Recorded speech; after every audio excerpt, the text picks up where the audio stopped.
O birheng kaibig-ibig, ina namin nasa langit, tinawagan niya ring isip nang sa lalo'y di maglihis.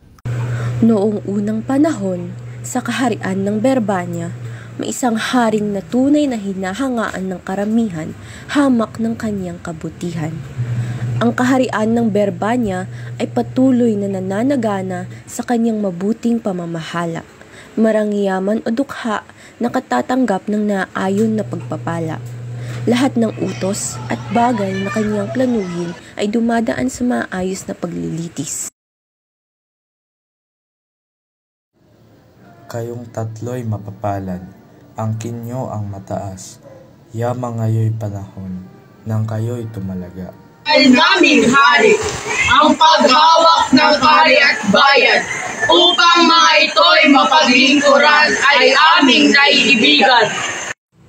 Isang gabing naiidlip, ang hari na naginip, di umano'y ang kanyang minamahal na bunsong anak na si Don Juan ay nililo at pinatay ng 2 talampasan.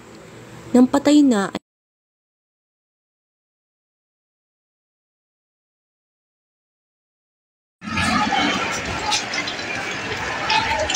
Pedro, buwang ikaw ang panganay. Hanapin mo ang tawing luna na iguadar na makapagpapasikla.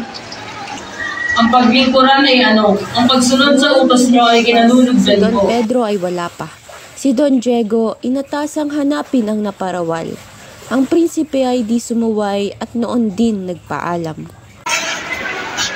Ano bagat pagkahirap nitong paglalakbay, naway aking bakay makitang matiwasay.